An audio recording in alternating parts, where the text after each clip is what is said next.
अस्सलाम वालेकुम viewers, welcome to another video. आज की वीडियो में जैसे कि आपने टाइटल में देख लिया होगा कि हम ये जानने की कोशिश करेंगे कि जेआरई ऑफिस से चाइना के वीज़ा के लिए, स्टूडेंट वीज़ा के लिए कैसे अप्लाई किया जाता है और इसके लिए क्या क्या डॉक्यूमेंटेशन रिक्वायर्ड है। इस वीडियो में आप वो तमाम स्टेप्स देख सकेंगे जिनको कंप्लीट करने के बाद आप स्टूडेंट वीज़ा हासिल कर सकते हैं। देख सकते हैं इस वीडियो में कि मुझे इन सारे स्टेप्स को कंप्लीट करने के बाद वीज़ा मिल गया। आपको उन डॉक्यूमेंट्स के बारे में बताऊंगा जो कि X1 वीज़ा के लिए रिक्वायर्ड होते हैं। X1 वीज़ा स्टडी वीज़ा की वो कैटेगरी है जहाँ पे आप 180 डेज़ से ज़्यादा चाइना में स्टे करते हैं और उसके लिए अप्लाई करते हैं आप। डिस्क्रिप्शन में आप इस डॉक्यूमेंट को भी डाउनलोड कर सकते हैं जहाँ पे आपको कंप्लीट इन्फॉर्मेशन मिल जाएगी, लेकिन जो मोस्ट इम्पॉर्टेंट डॉक्यूमेंट्स हैं उनका जिक्र यहाँ पे आ रहा है। सबसे पहले आपको वीज़ा एप्लीकेशन फॉर्म जो कि 8 पेजेस पे मुश्तमिल होता है। आपको ये वेबसाइट लिंक नज़र आ रहा है, आप इस पे जाएंगे तो आपने यहाँ पे अपना वीज़ा फॉर्म जो है वो फ़िल करना है। इसके बाद वीज़ा फॉर्म जो आपको फ़िल करने के बाद जब आप अपॉइंटमेंट की तरफ जाएंगे तो उससे पहले आपको उस डेट की अपॉइंटमेंट भी लेनी होती है। इसी लिंक से आप वीज़ा अपॉइंटमेंट कन्फर्मेशन लेटर भी हासिल कर सकते हैं। जब आपका विज़िट होगा जेआरई ऑफिस में तो वहाँ पे आपको ये दोनों फॉर्म्स जो हैं वो रिक्वायर्ड होते हैं। वीज़ा एप्लीकेशन फॉर्म जो उस डेट का होता है जब जब आपने प्रिंट लिया होता है, और आपकी अपॉइंटमेंट की डेट जो है उसका भी डॉक्यूमेंट आपको मिलता है और वो लेके आपको साथ जाना होता है। इसके अलावा आपको जो तीसरी चीज़ है वो ओरिजिनल पासपोर्ट है, और ओरिजिनल पासपोर्ट आपका अ, साथ एक कॉपी भी आपको रिक्वायर्ड होती है। और अगर आपने प्रीवियसली अगर कोई ट्रैवल किया हुआ है और वो किसी और पासपोर्ट के ऊपर आपका ट्रैवल है विद इन 5 ईयर्स, तो आपको वो भी आपको साथ लेके जाना होगा। और इसके फर्स्ट पेज की और सेकंड पेज की आपने कॉपी भी करवानी है, फ़ोटो कॉपी भी करवानी है। फर्स्ट पेज पे आपका डेटा इंफॉर्मेशन होती है तो कंप्लीट आपका पासपोर्ट नंबर, आपका नाम, आपकी डेट ऑफ बर्थ, और सेकंड पेज पे आपका सिग्नेचर होता है। नेक्स्ट डॉक्यूमेंट जो आपको रिक्वायर्ड होगा वो पुलिस क्लियरेंस सर्टिफिकेट है।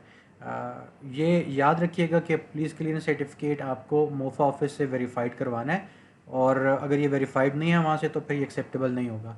इसके साथ ही वेरिफिकेशन के मोफा ऑफिस की वेरिफिकेशन के बाद आपको इसकी एक कॉपी भी लेनी होगी फ्रंट और बैक से। जो नेक्स्ट डॉक्यूमेंट है वो आपका नो ऑब्जेक्शन सर्टिफिकेट है। अगर आप फर्स्ट टाइम अप्लाई कर रहे हैं चाइना स्टडी के लिए तो आपको ये ज़रूरत नहीं पड़ता, लेकिन अगर आप रिटर्न हो रहे हैं तो आपको यूनिवर्सिटी का एनओसी चाहिए होता है। लेकिन यहाँ पे जो मैं इन्फॉर्मेशन दे रहा हूँ ये उन लोगों के लिए दे रहा हूँ जो कि गवर्नमेंट एम्प्लॉइज़ हैं और उनका पासपोर्ट जो है वो अपडेटेड है गवर्नमेंट एम्प्लॉइज़ रिलेटेड, तो आपको अपनी ऑर्गेनाइजेशन से नो ऑब्जेक्शन सर्टिफिकेट की ज़रूरत पड़ेगी। जो मोस्ट इंपॉर्टेंट डॉक्यूमेंट है वीज़ा अप्लाई करने के लिए वो JW फॉर्म है। ये दो तरह का होता है, JW201 एंड JW202। आपको ये एडमिशन के बाद जब आपका एडमिशन कंफर्म हो जाता है तो आपको यूनिवर्सिटी एक पार्सल सेंड करती है वाया पोस्टल सर्विस, उसमें ये फॉर्म आपको अवेलेबल होता है और इसके साथ आपका एक दो डॉक्यूमेंट्स और भी होते हैं, एक्सेप्टेंस वगैरह, और यूनिवर्सिटी का एडमिशन नोटिस भी साथ शामिल होता है। इसके अलावा जो आपके सुपरवाइज़र हैं, आप वहाँ पे आपको उनका कॉन्टैक्ट नंबर और फुल नेम और उनकी डेजिग्नेशन का भी पता होना चाहिए, और एक डॉक्यूमेंट आप बना लें छोटा सा वर्ड के ऊपर जिस पे आपके प्रोफेसर या सुपरवाइज़र का नाम हो, उनका वीचैट नंबर हो, कॉन्टैक्ट नंबर हो, ईमेल एड्रेस हो। इसके अलावा जो मोस्ट इम्पॉर्टेंट चीज़ अगर हम देखें तो वो आपकी रीसेंट डिग्री है। डिग्री सारी की सारी आपकी जो है FSC, मैट्रिक, BS, MS, जो आपकी जो आप जिस भी अप्लाई कर रहे हैं अगर PhD के लिए, तो ये प्रीवियस सारी डिग्रीज आपकी मोफा से वेरीफाइड होनी चाहिए। और मोस्ट रीसेंट जो डिग्री है, यानी फॉर एग्जांपल आप PhD के लिए अप्लाई कर रहे हैं तो आपकी MS की डिग्री और ट्रांसक्रिप्ट आपके पास ओरिजिनल होनी चाहिए, साथ ही साथ इनकी कॉपीज़ भी होनी चाहिए। और मेक श्योर के मोफा की जो स्कैंड स्टैम्प लगी होती है और स्कैन स्टिकर लगा होता है वो डेटा ऑनलाइन आपका ओरिजिनल पड़ा हो। बाज़ औक़ात ऐसी मिस्टेक हो जाती है कि आपकी स्कैनिंग जो हो चुकी होती है लेकिन आपका वेब पे वो डेटा ओरिजिनल नहीं होता, तो आपको ये वेरीफाई करके जाना होगा यहाँ से। इसके अलावा आपका जो पैकेज आएगा जहाँ पे हमने बात की थी ओरिजिनल JW फॉर्म की, वहाँ पे उस पैकेज के अंदर आपका एडमिशन नोटिस वगैरह भी शामिल होता है, तो ये डॉक्यूमेंट भी आपको साथ लेके जाना है। इसके अलावा आपको बैंक स्टेटमेंट चाहिए अगर आप स्कॉलरशिप पर हैं तो भी, और अगर आप स्कॉलरशिप पे नहीं हैं तो भी। तो स्कॉलरशिप की अगर आपकी स्कॉलरशिप हुई हुई है तो फिर तो आप मैटर नहीं करता कि आपके बैंक में कितने पैसे हैं, अकाउंट में कितने जितने भी पैसे हैं आप मैटर नहीं करता। लेकिन अगर आप स्कॉलरशिप पे नहीं हैं तो एक स्पेसिफिक अमाउंट आपके अकाउंट में होनी चाहिए। आप जो डिस्क्रिप्शन में डॉक्यूमेंट देखेंगे वहाँ पे डिटेल में इसकी इन्फॉर्मेशन अवेलेबल है। लेकिन ये बैंक स्टेटमेंट आपको जस्ट अपने पोर्टल से डाउनलोड करके नहीं लेके जानी, इसको आप बैंक से इशू करवाएं और मैनेजर के स्टैम्प जो हैं वो फ्रंट पेज पे और लास्ट पेज पे मस्ट होने चाहिए। जो नेक्स्ट डॉक्यूमेंट है वो है आपका कोविड सर्टिफिकेट, वैक्सीनेशन सर्टिफिकेट, जिसके ऊपर आपका पासपोर्ट नंबर भी ज़रूर मेंशन होना। इस वक्त मैं जेरी ऑफिस के बिल्कुल सामने खड़ा हूँ और इस वक्त टाइम जो है वो मेरे पास वो है 11:15। मेरा जो अपॉइंटमेंट टाइम है वो तकरीबन 12:30 का है, जो मुझे वहाँ से ऑनलाइन प्रोसेस के दौरान मिला। लेकिन मैंने यहाँ से थोड़ी सी मालूमात ली है गार्ड से, तो वो कह रहे हैं बस ठीक है आ जाओ। तो अभी मेरे पास एक अम्ब्रेला है और एक बैग है। उन्होंने मुझे ये बोला कि अम्ब्रेला और बैग आप अपने पास गाड़ी है तो गाड़ी में छोड़ के आएँ, वरना उन्होंने एक ऑफ़िस बताया वहाँ पे सबमिट करवा के आएँ। तो अब चलते हैं। मैं गाड़ी में बैग छोड़ने जा रहा हूँ, अपनी फ़ाइल कंप्लीट लेता हूँ और फिर आगे चलते हैं। अब मास्क मैंने पहन लिया है और चीज़ें मैंने अपने साथ रख ली हैं। चांसेस हैं कि अंदर मोबाइल का इस्तेमाल नहीं करने देंगे, तो जो भी अंदर कार्रवाई होगी उसकी फिर मैं आपको बाद में बाहर आके आप बीती सुना दूँगा। तो अभी मैं जा रहा हूँ अंदर ऑफिस के अंदर, और अंदर जो भी मामलात होते हैं फिर आके बाहर आपको दिखाते हैं, बताते हैं। और इन केस के अगर मोबाइल अलाउ करना मतलब इजाज़त हुई तो मैं फिर मोबाइल से रिकॉर्डिंग भी कर लूँगा। देखते हैं जी नेक्स्ट प्रोसीजर क्या है। बिल्डिंग से इंटर होते वक्त मोबाइल फ़ोन ले लिया जाता है, इसलिए मैं रिकॉर्डिंग नहीं कर सका। तो मैंने यहाँ पे ग्राफिकली एक मैप बना दिया है, जिससे मैं आपको समझाने की कोशिश करता हूँ नेक्स्ट जितने भी स्टेप्स हैं। जैसे कि आप देख सकते हैं यहाँ पे इस मैप के अंदर के जेरी ऑफिस जो है वो चक शहजाद रोड के ऊपर, जिसे पार्क रोड भी बोलते हैं, उसके ऊपर वाक़ है। तो यहाँ पर आप जैसे ही जेरी ऑफिस के सामने आएंगे तो आपको ये सारा का सारा एरिया पार्किंग का नज़र आ रहा है। यहाँ आपने पार्क रोड से लेफ़्ट टर्न करके अंदर चले जाना है। तो ये सारे का सारा जो आपको रोड नज़र आ रहा है, इसकी बैक पे भी पार्किंग है, तो आप यहाँ पे भी अपनी गाड़ी खड़ी कर सकते हैं और यहाँ पे भी आप अपनी गाड़ी खड़ी कर सकते हैं। इसके लेफ़्ट साइड पे हेस्कोल पेट्रोल पंप है, वहाँ पे भी लोगों ने अपनी गाड़ियाँ वगैरह खड़ी की हुई थी। तो अब ये जो बाहर एक शेडेड एरिया सा देख रहे हैं, ये वो जगह है जहाँ पे आप अपने साथ, अगर आपके पास गाड़ी नहीं है तो आप किसी दूसरे शहर से आएँ और आपके पास बैग्स वगैरह हैं, तो यहाँ पे आप अपने बैग को रखवा सकते हैं। इस जगह पर अपने बैग्स को भी रखवा सकते हैं और आपको एक टोकन मिल जाएगा और वापसी पे आप उस टोकन को दे के अपना बैग वापस ले सकते हैं। यहाँ से आपका एंट्री गेट है, ये आपको 2 गेट नज़र आ रहे हैं। आपकी एंट्री यहाँ पे और एग्ज़िट इस तरफ है। जैसे ही आप यहाँ से एंट्री लेते हैं, यहाँ पे लेफ़्ट साइड पे एक छोटा सा रूम है जहाँ पे एक सिक्योरिटी पर्सन यहाँ पे खड़े होंगे। वो आपसे आपका मोबाइल फ़ोन और आप अगर आपने स्मार्ट वॉच वगैरह रखी हुई है तो ये आपसे ले लेंगे। लेकिन उससे पहले मेन गेट के ऊपर ही आपको ना एक और भी गार्ड मिलेगा जो कि आपका अपॉइंटमेंट लेटर जो है वो देखेगा। इसके बाद आप यहाँ पे आएंगे, अपना मोबाइल फ़ोन सबमिट कराने के बाद, एक टोकन लेने के बाद आप यहाँ पे आएंगे। आप अपने पास छोटा बैग जो ट्रांसपेरेंट बैग होता है वो रख सकते हैं। यहाँ पे एक और गार्ड खड़े हैं जो कि आपकी चेकिंग करेंगे स्कैनर के थ्रू, और उसके बाद आप यहाँ पे आ जाएंगे। यहाँ पे एक रिवॉल्विंग गेट है, आप रिवॉल्विंग गेट से इंटर होते हुए इस एग्ज़िट से निकलेंगे यहाँ पे। तो इसके बाद आगे थोड़ा सा वॉक करने के बाद आपको एक नया मेन गेट नज़र आ रहा है। आप यहाँ से इंटर करेंगे। यहाँ पे सिटिंग अरेंजमेंट है और ये इटली का जो डॉक्यूमेंट एक्सेप्टेंस यूनिट है यहाँ पे बैठा हुआ है। यहाँ पे उनके डॉक्यूमेंट्स लिए जाते हैं। तो आपने यहाँ से वॉक थ्रू करते हुए लेफ़्ट टर्न लेना है। लेफ़्ट टर्न करने के बाद आप यहाँ पे आएंगे तो यहाँ पे आपको एक और ऑफिस नज़र आएगा जो कि पासपोर्ट लेने के लिए यहीं वाले ऑफिस वाले लोग पासपोर्ट जब कलेक्ट करते हैं यहाँ पे आते हैं। तो ये आपके पास जो ये बिल्डिंग नज़र आ रही है, ये मेन बिल्डिंग का ग्राउंड फ्लोर है। लेकिन जो चाइना का ऑफिस है, चाइना को जो डील करने वाला ऑफिस है वो सेकंड फ्लोर है। तो हम चलते हैं सेकंड फ्लोर के ऊपर। आपको इन स्टेयर से ऊपर जाना होगा।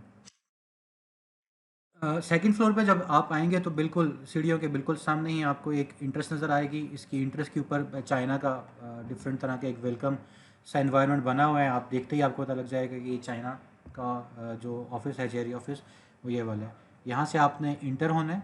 आपको फ्रंट डेस्क नज़र आएगा। यहाँ पे आपको एक फ्रंट डेस्क रिप्रेजेंटेटिव नज़र आ जाएंगे। उनके पास डिफरेंट डिवाइसेस यहाँ पे हैं।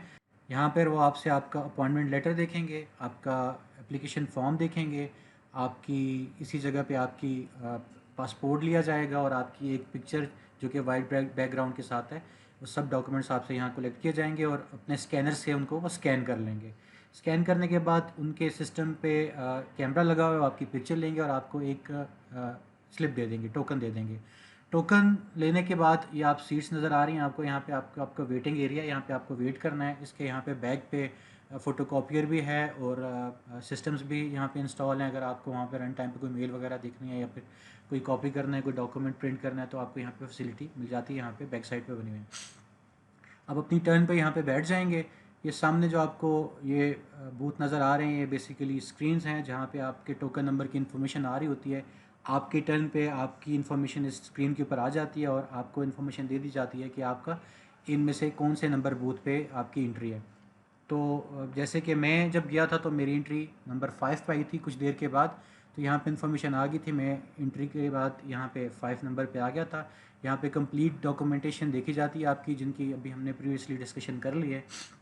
अगर वो सारे डॉक्यूमेंट्स कंप्लीट हों और ठीक हों तो आपके फिंगर प्रिंट्स लिए जाते हैं और फिंगर प्रिंट्स लेने के बाद आपको बोला जाता है कि आप 9 नंबर जो आपको यहाँ पे ब्लॉक नज़र आ रहा है, आपको काउंटर नज़र आ रहा है, 9 नंबर काउंटर के ऊपर जाके आपको अपनी फ़ीस सबमिट करवानी होती है, जो इस वक्त 10,200 कुछ रुपये थी। फ़ीस सबमिट करवाने के बाद आप यहाँ पे वेटिंग एरिया में इस साइड पे बैठ जाते हैं। कुछ देर के बाद आपको फ्रंट डेस्क से कॉल आती है इंटरव्यू के लिए, आप इंटरव्यू के लिए जाते हैं। यहाँ पे आपका इंटरव्यू लिया जाता है, एम्बेसी की रिकॉर्डिंग होती है, आपसे पूछा जाता है कि आपका डिसिप्लिन कौन सा है, आप कितने साल के लिए जा रहे हैं, आपकी स्कॉलरशिप है तो कौन सी कितनी है स्कॉलरशिप, तो छोटे छोटे बेसिक क्वेश्चंस आपसे पूछ जाते हैं इस इंटरव्यू बूथ के अंदर। इसके बाद आपको यहीं पे जो इंटरव्यूअर होते हैं सिग्नेचर करके एक स्लिप दे देते हैं, वो स्लिप आप लेके मतलब अब आप जा सकते हैं। आप देख सकते हैं यहाँ पे बाकी सारे के सारे भी बूथ बने हुए हैं, इनके बारे में बात करते हैं। ये 2, 3, 4, 5, 6 और 7 जो बूथ है, यहाँ पे आपके डॉक्यूमेंट्स कलेक्ट किए जाते हैं। 8 नंबर पे आपको चाइनीज़ एम्बेसी का एक रिप्रेजेंटेटिव मिलेगा जो कि चाइनीज़ नेशनलिटी होल्डर ही हैं, और जो डिटेल इन्फॉर्मेशन है या कोई मसला आ जाता है तो वो आपको यहाँ पे वो गाइड करते हैं, वरना ये जितने भी बूथ हैं इन सब पे जो रिप्रेजेंटेटिव बैठे हुए हैं वो आपको हेल्प कर देते हैं। ये जो फर्स्ट नंबर वाला बूथ है यहाँ वाला जो यहाँ पे आपको बाद में आके अपने टोकन जो अब आपका सारा प्रोसेस हो जाता है तो यहाँ पे आके आपको अपने पासपोर्ट्स रिसीव करने होते हैं। यानी जब आपकी सारी प्रोसीजर हो जाए, एम्बेसी से आपका वीज़ा लग जाए, तो आपको कॉल आती है। वो कॉल लेने के बाद आप फिर दोबारा यहाँ पे आते हैं और यहाँ पर आके आपको नया टोकन दिया जाता है। फिर आप वेटिंग एरिया में जाते हैं और जब आपकी कॉल आती है तो बूथ नंबर 1 से अब आपको आपका पासपोर्ट मिल जाता है। जी इस वक्त तकरीबन 2:30 हो गए हैं और मैं आज इस्लामाबाद जहरी ऑफ़िस आया हूँ। आज मुझे तकरीबन 9 या 10 दिन के बाद कॉल आ गई थी कि आप आके अपना वीज़ा ले जाएं। जब मैंने उनसे पूछा कि वीज़ा का क्या स्टेटस है, मतलब मुझे कॉल आई थी कि आप अपना पासपोर्ट ले जाएं। मैंने पूछा कि उसका स्टेटस क्या है, वीज़ा लगा कि नहीं लगा। तो मैंने कहा ये पैक होता है, हमारे पास जस्ट लिस्ट आई हुई है, आप आके जब उसको रिसीव करेंगे तो आपको पता लग जाएगा। तो ये सिचुएशन ऐसी थी कि थोड़ी सी परेशानी भी थी क्योंकि एक लिमिटेशन थी, जैसे मैंने डिस्कस किया कि मेरा डेटा अपडेट नहीं हुआ था, लेकिन बस मैं आ गया। आज ठीक 12 दिन है, 31 को मैंने सबमिट करवाया था, आज 12 सितंबर है, 31 अगस्त को सबमिट कराया था, आज 12 सितंबर है। तो ये प्रोसेस अभी जो है वो मैं अंदर जा रहा हूँ, देखते हैं क्या होता है और फिर बाहर निकल के मैं आपको अपडेट करता हूँ कि मेरे पासपोर्ट पर वीज़ा लगा ही नहीं लगा। चलते हैं अंदर। जी इस वक्त तकरीबन 3:23 हो गए हैं और मुझे इस प्रोसेस में तकरीबन 40 मिनट्स ही लगे हैं। अल्हम्दुलिल्लाह मुझे वीज़ा मिल गया है अल्हम्दुलिल्लाह। तो अब अगले की जर्नी, नेक्स्ट जर्नी की तरफ जाते हैं और देखते हैं आगे क्या होगा। इंशाल्लाह आपके साथ अपडेट करता रहूँगा। Thank you so much video देखने का। और यहाँ तक जहरी ऑफ़िस का काम ख़त्म होता है और नेक्स्ट स्टेज जो है इंशाल्लाह आपके साथ डिस्कस करता रहूँगा। तो ख्याल रखिएगा। अल्लाह हाफ़िज़।